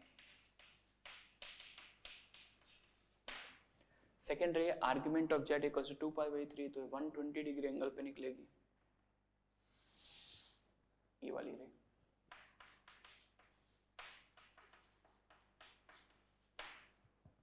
ठीक है ना।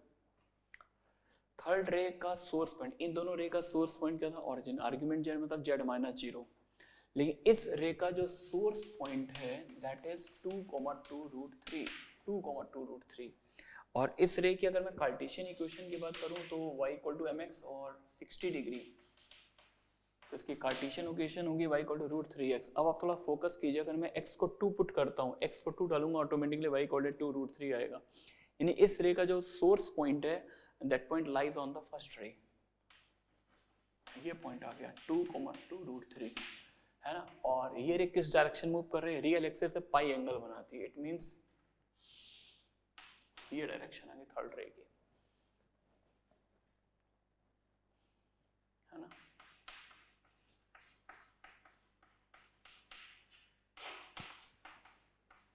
ये थर्ड रे आ गई। तो तीनों रे से जो बाउंडेड रीजन है that is this triangle OAB, मुझे इसका एरिया निकालना है। अच्छा ये एंगल तो 60 था ही सही, ये भी 60 है, और ये लाइन पैरेलल है, सब पढ़ते हो यार, ये अल्टरनेट एंगल्स होते हैं, ये भी 60। अब जब दो एंगल 60 तो तीसरा भी 60, तो इसका मतलब मेरे को इक्विलेटरल ट्राइंगल का एरिया निकालना है। We have to find out the area of equilateral triangle, और इक्विलेटरल ट्राइंगल के लिए बस साइड लेंथ निकाल लो। OA लेंथ कितनी आएगी, 2 का स्क्वायर 4 प्लस 2√3 का square 12 plus 4 16, that is 4। Therefore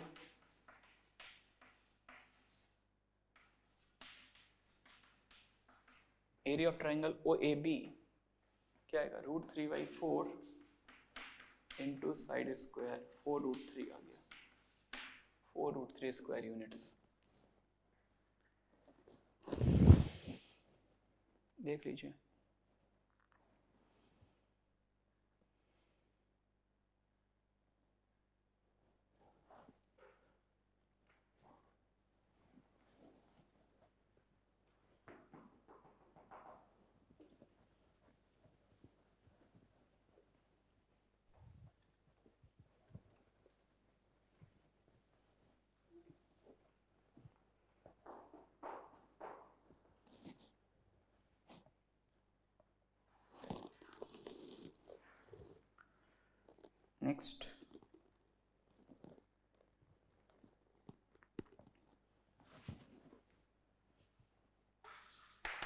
next question, find all the points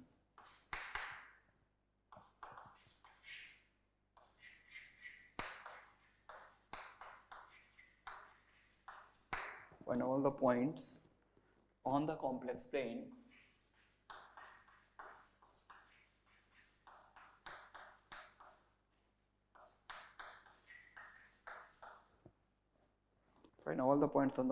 plane which satisfy the equation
and all the points on the complex range which satisfy this equation.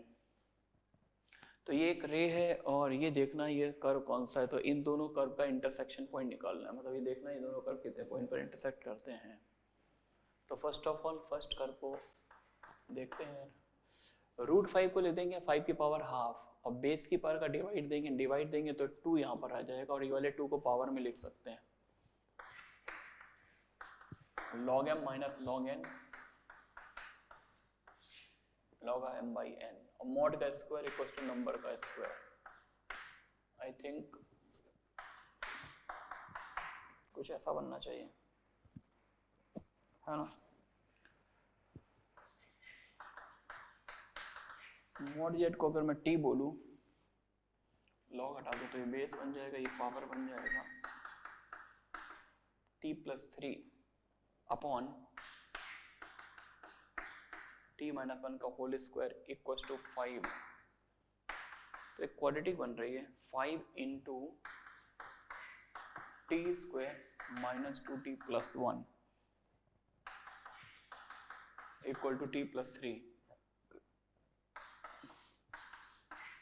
5t square minus 10t minus 11t plus 5 minus 3 is 2। Factorise कर लेते हैं 5t square minus 10t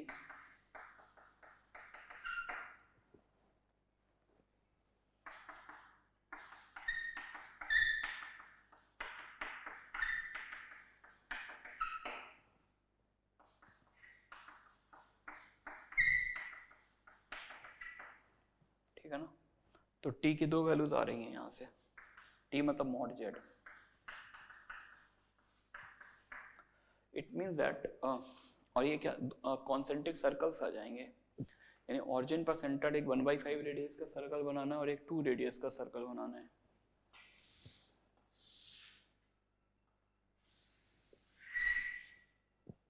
एक 1/5 radius का circle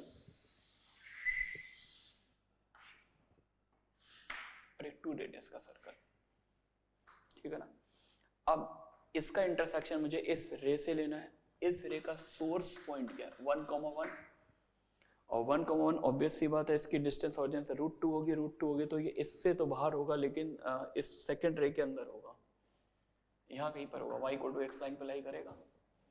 और ये रे real axis से angle कितना बनाती है π/4, तो कुछ इस तरह से मूव करेगी रे, समथिंग लाइक दैट। ये सोर्स पॉइंट है 1,1, तो ये वाला इंटरसेक्शन पॉइंट निकालना है यार। ये रे वही है। अच्छा, इसकी कार्टेशियन इक्वेशन की बात है तो कार्टेशियन इक्वेशन वही होगी y = x। तो अगर मुझे इंटरसेक्शन पॉइंट निकालना है तो मैं इस रे की इक्वेशन को इस सर्कल के साथ सॉल्व करूंगा। सर्कल की रेडियस 2 है तो कार्टेशियन इक्वेशन क्या आएगी x² + y² = 4।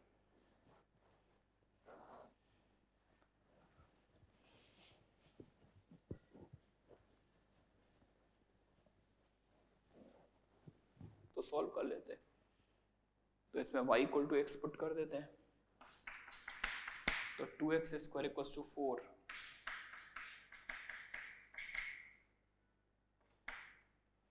तो x की वैल्यू √2 आ गई।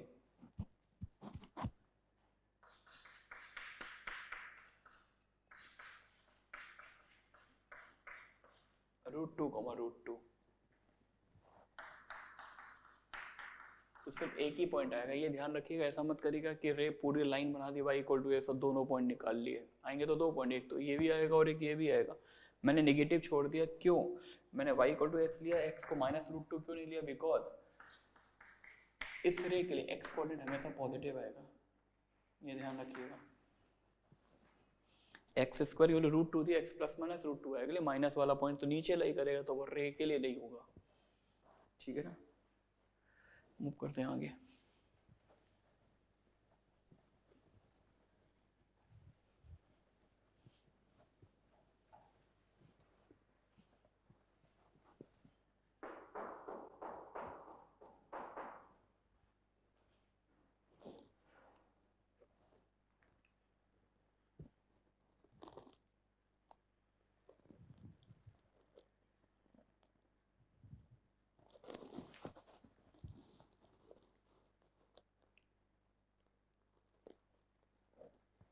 Next parametric equation of A line.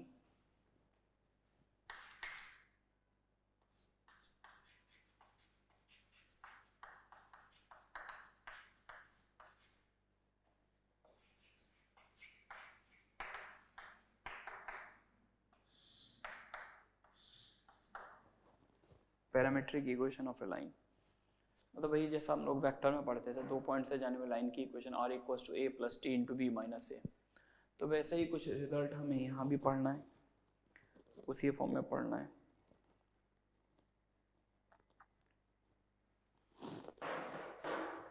देखिए ये पॉइंट Z1 था, 2 पॉइंट से जाने वाली लाइन की इक्वेशन निकालनी है कॉम्प्लेक्स वेरिएबल में, है ना. तो लाइन पर कहीं पर भी मैंने एक जनरल पॉइंट P ले लिया, लेट कर लिया, इसकी एफिक्स Z है, ये ओरिजिन है. अच्छा ये वेक्टर Z1 हो गया, ये वेक्टर Z2 और ये वेक्टर Z. तो ट्राइंगल OAB देख रहे हैं आप, बिल्कुल वैसे ही चलेंगे जैसे वेक्टर में चलते थे. तो triangle law vector addition, O से P ट्रेवल करना इक्विवेलेंट है OA प्लस AP. बोलो बच्चों लिख सकते हैं क्या? अच्छा यार अब देखना ये तीनों पॉइंट कोलिनियर ABP, तो AP वेक्टर और AB वेक्टर कोलिनियर है, पैरेलल वेक्टर्स हैं. और वेक्टर में पढ़ाया गया हुआ है 2 वेक्टर्स आर कोलिनियर. अगर 2 वेक्टर कोलिनियर है तो एक वेक्टर दूसरे का समटाइम्स होता है. तो AP को मैं लिख सकता हूँ if you don't mind lambda times AB. तो एक पैरामीटर यहाँ पे इन्वॉल्व कर दिया मैंने.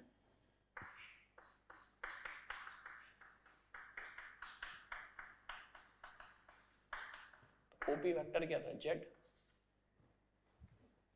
OA vector Z1, AB means position vector of B minus position vector of A, Z2 minus Z1. तो भाई आ गया R equals to A plus T into B minus A, same result है ना. Here lambda is a real parameter. तो lambda की positive value लेंगे तो इससे आगे वाले पॉइंट कवर हो जाएंगे, लैम्डा को नेगेटिव लेंगे तो पीछे वाले. तो कहने का मीनिंग है लैम्डा को जैसे जैसे वैल्यू चेंज करेंगे तो इस लाइन के सारे पॉइंट कवर हो जाएंगे. इसमें कैपेसिटी इस लाइन के हर पॉइंट को रिप्रेजेंट करने के लिए. तो इस this is actually the general point on the given line. आ रही बात समझ में? अच्छा इसको हम आर्ग्यूमेंटल थ्योरी से भी अब रिलेट कर सकते हैं. जैसे मैं यहाँ पर लिखूँ कि जैसे ये तीनों पॉइंट कोलिनियर है, 3 पॉइंट क्या है तो 2 वेक्टर डिफाइन कर लो, AB और AP. AP और AB 2 डिफाइन कर लिया, दोनों पैरेलल है तो रेशियो क्या होता है प्योरली रियल. वो यहाँ से दिख भी रहा है. जो मैंने आपको कंडीशन पढ़ाई थी, अगर 2 लाइन पैरेलल है तो रेशियो प्योरली रियल होता है.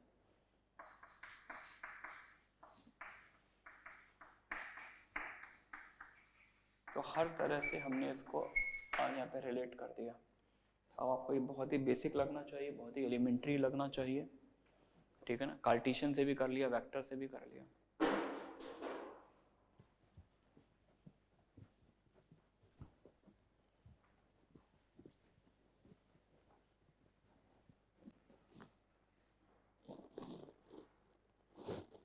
चलिए क्वेश्चन कर लेते हैं इस पर. Prove that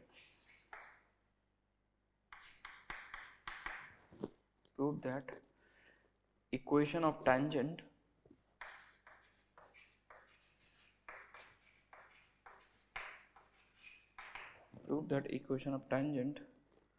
drawn to the circle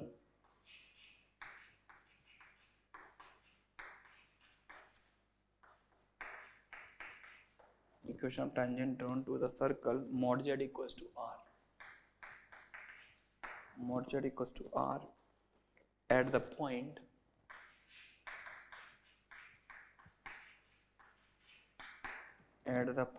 capital A जिसके फिक्स है Z0 is a real part of Z upon Z0 equals to 1. एक सर्कल दे रखा है, इसके एक पॉइंट पर मुझे टेंजेंट की इक्वेशन निकालनी है. तो कार्टेशियन कोऑर्डिनेट में तो टेंजेंट लिखना बड़ा आसान होता है, कैलकुलस से भी लिख लेते हैं हम. बात एक कॉम्प्लेक्स वेरिएबल में है तो हम टेंजेंट कैसे लिखेंगे. सर्कल की इक्वेशन क्या, mod z equals to r, यानी ऑरिजिन पर सेंटर्ड r रेडियस का सर्कल है, ठीक है, नॉट ए बिग डील.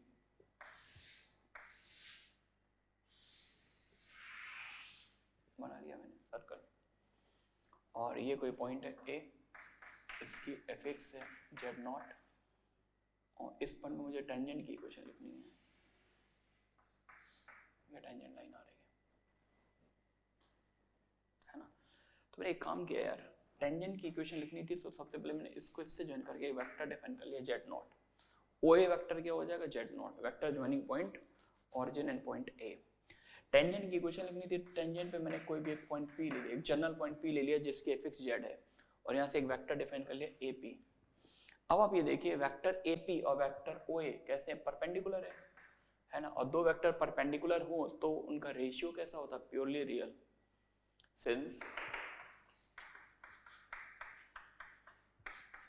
पढ़ाया था ना मैंने आप लोगों को, तो Z minus Z not A P के अलॉन्ग वेक्टर और ओ ए के अलॉन्ग वेक्टर,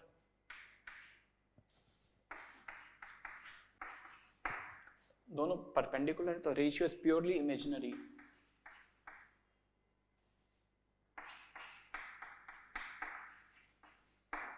अच्छा, अगर कोई वेक्टर प्योरली इमेजिनरी हो तो मैं उसको आई लैम्डा टाइप का लिख सकता हूँ। प्योरली इमेजिनरी मतलब some times of i, i 2i 1/2i something like that. तो यहाँ से मैंने जेड अपॉन जेड नॉट की वैल्यू निकाल ली, 1 प्लस आयोटा लैम्डा।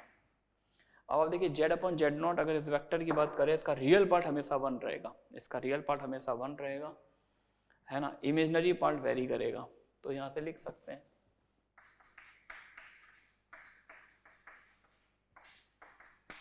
इसका रियल पार्ट हमेशा क्या आ रहा है, 1 आ रहा है।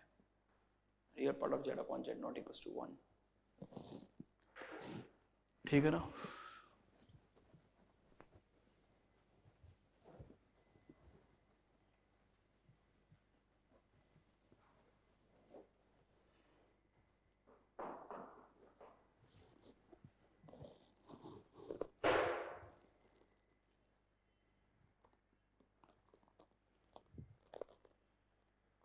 Next, image of a point in a line.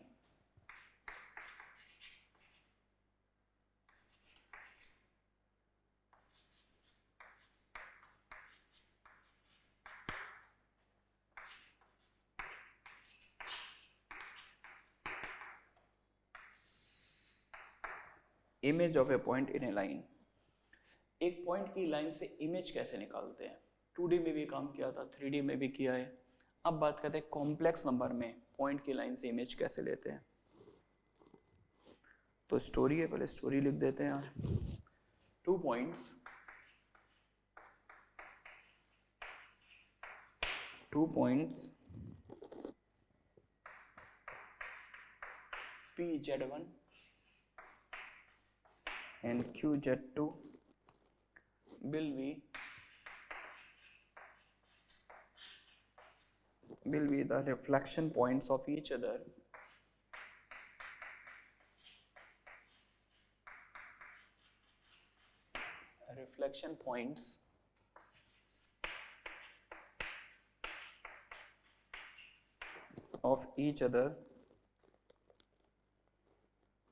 in the given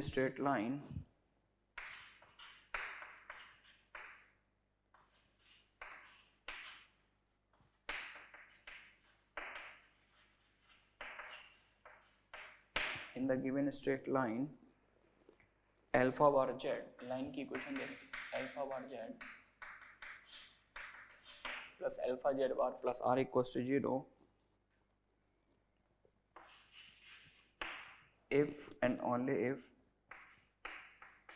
alpha z1 alpha bar z1 plus alpha z2 bar plus r equal to 0।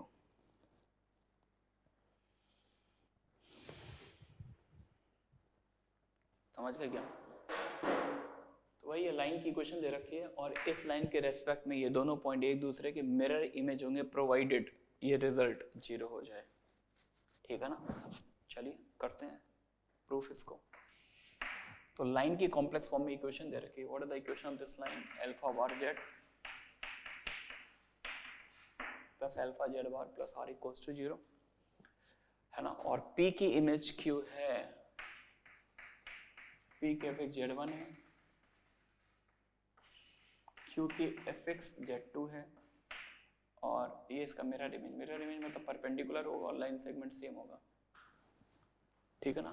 तो एक बात है यार, Q को हम P की इमेज तब बोलेंगे व्हेन PQ के लिए ये लाइन किसका रोल प्ले कर रही हो, परपेंडिकुलर बाइसेक्टर का, है ना। तो Q is the image of P with respect to given line if given line become the perpendicular bisector of PQ, है ना।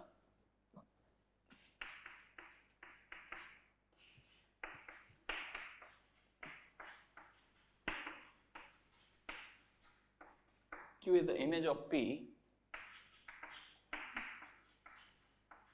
with respect to line if the given line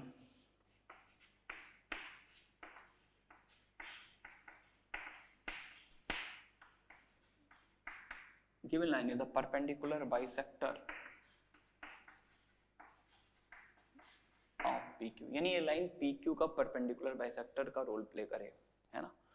अब यार बिल्कुल अपन वैसे चलेंगे जैसे कोऑर्डिनेट ज्योमेट्री में चलते थे, तो इस लाइन की इक्वेशन तो क्वेश्चन में गिवन है, और एक बार हम क्या करेंगे, PQ के परपेंडिकुलर बाइसेक्टर की इक्वेशन हम निकाल लेंगे, फिर बोलेंगे ये दोनों इक्वेशन एक ही लाइन को रिप्रेजेंट करती है, आइडेंटिकल है, कोफिशिएंट का रेशियो सेम कर देंगे, वहां से रिजल्ट आ जाएगा, है ना।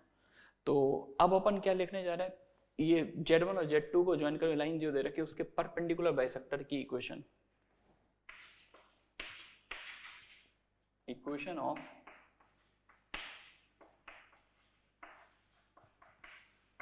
Perpendicular bisector of PQ।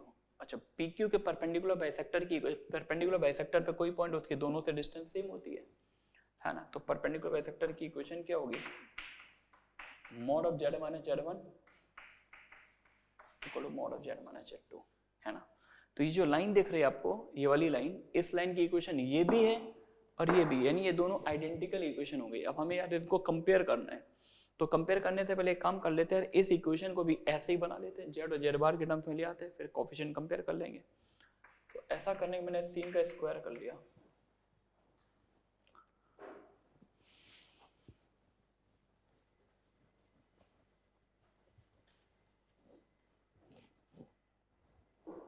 इसका स्क्वायर कर लिया, और मॉड का स्क्वायर क्या होता है, number times conjugate.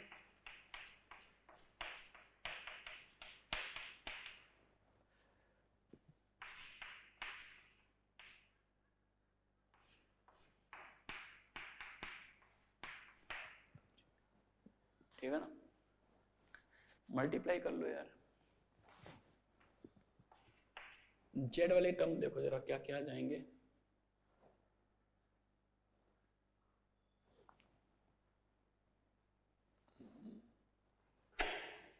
Z Z बार माइनस जेड जेड वन बार जेड वन बार,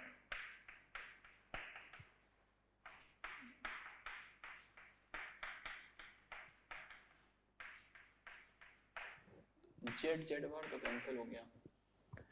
अब मेरे को जेड के यहाँ पर दो टर्म दिख रहे हैं, इसको लेट में ले आते हैं,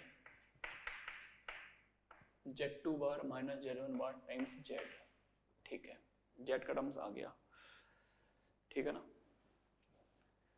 अब जेड बार वाले टर्म क्लब करते हैं, एक ही आ रहा है, जेड बार का टर्म एक ही आ रहा है, तो Z two minus Z one time Z bar, ठीक है ना। और अब कांस्टेंट टर्म क्या आ रहा है, जेड वन बार, यानी mod Z one square minus mod, ये आ रहा है। तो मैंने इक्वेशन इसको 1 बोला, इसको 2 बोला, और ये दोनों इक्वेशन कैसी, आइडेंटिकल, क्योंकि ये भी PQ मतलब ये भी लाइन के परपेंडिकुलर बाइसेक्टर की इक्वेशन है और ये भी परपेंडिकुलर बाइसेक्टर है, दोनों आइडेंटिकल है।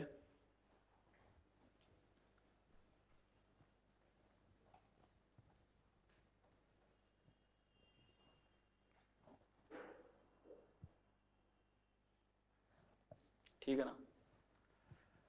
नाउ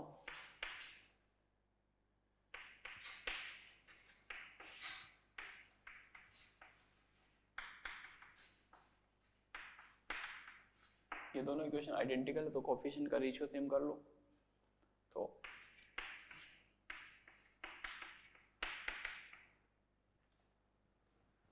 जेड का कोफिशिएंट वहां से अल्फा बार है, यहाँ से ये वहां से जेड बार का कोफिशिएंट अल्फा है, यहाँ से जेड टू माना जेड वन है, वहां से कांस्टेंट टर्म आर है, यहाँ से ऐसा है ना, और सारे रेशियो सेम हैं तो इन रेशियो की कुछ ना कुछ वैल्यू होगी। इस वैल्यू मैंने म्यू लेट कर लिया, यानी अब हम अल्फा बार आ गया म्यू टाइम्स दिस, अल्फा आ गया म्यू टाइम्स, और आर आ गया म्यू टाइम्स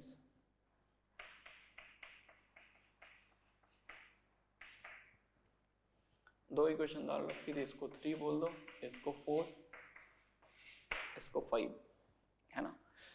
कंडीशन एक प्रूफ करनी थी आपको, and that condition is alpha bar z1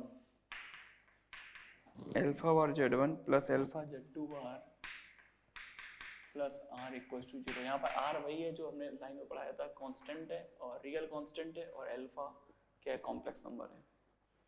तो यार मेरे को ये कंडीशन प्रूफ करनी है, तो देखिए अल्फा बार की वैल्यू भी आ चुकी है, अल्फा भी आ चुका, आर भी आ चुका, तीनों वैल्यूज मेरे पास हैं। तो बस अब आप इसको उठाइए, आराम से घर पे जाइए और यहाँ पुट कर दीजिए। जैसे आप पुट करेंगे सारे टर्म कैंसिल होके साउंड आएगी ओके,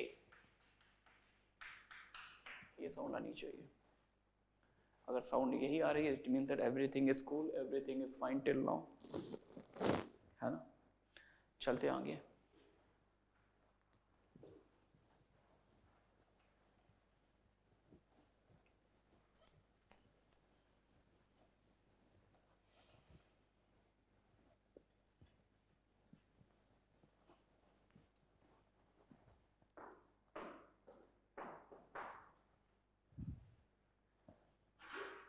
एक क्वेश्चन और कर लेते हैं।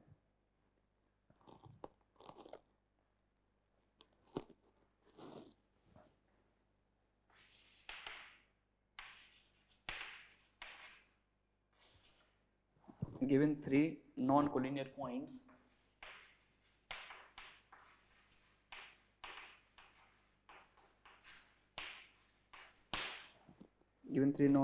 points,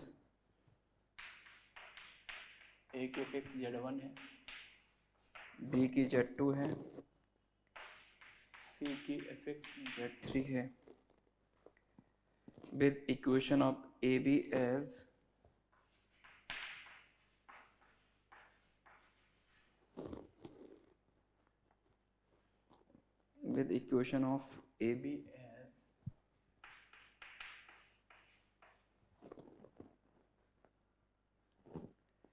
B bar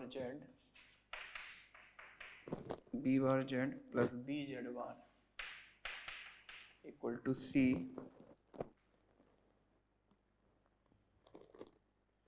where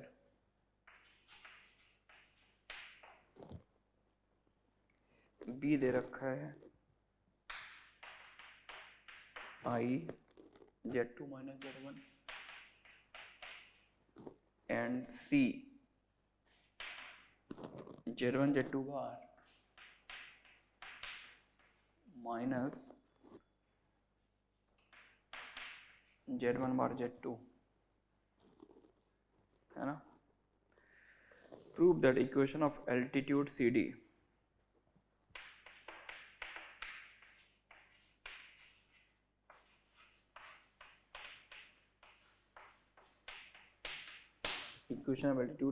is Z3 plus B bar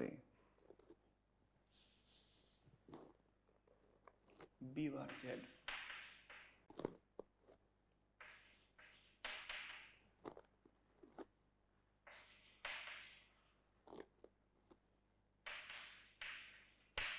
ये प्रूफ करना आपको।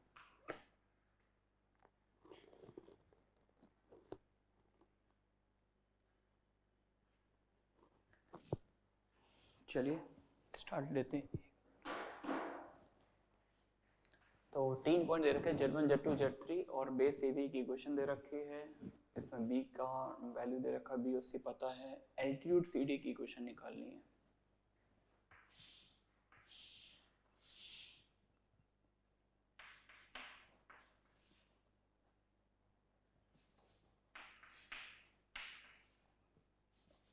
C ऊपर ले लिया यार,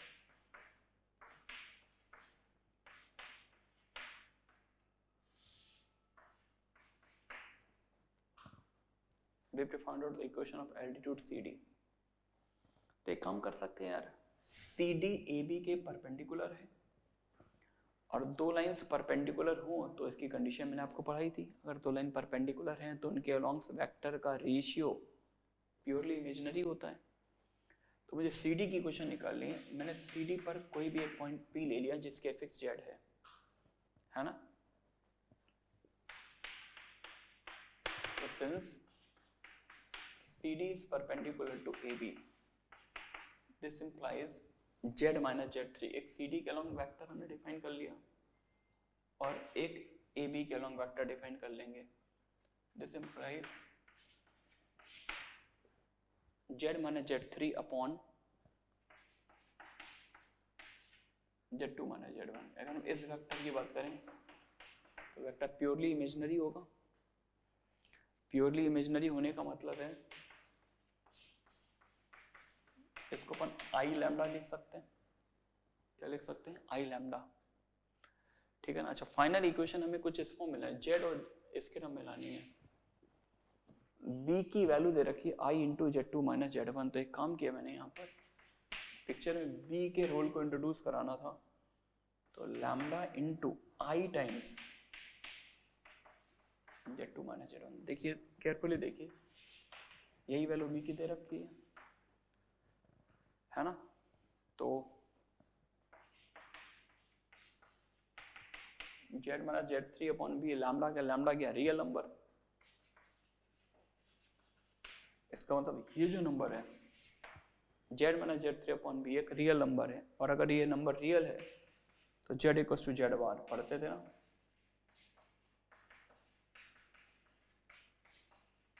है ना। तो फाइनली यही इक्वेशन आ जाए, क्रॉस मल्टीप्लाई कर लीजिए तो इसके जस्ट आप यहाँ पहुँच जाएंगे। ठीक है बच्चों, तो यहाँ तक हमने स्ट्रेट लाइन पूरा पढ़ लिया, बस थोड़ा सा पार्ट बचा हुआ सर्कल का, उसको नेक्स्ट लेक्चर में देखते हैं और एंड करते हैं।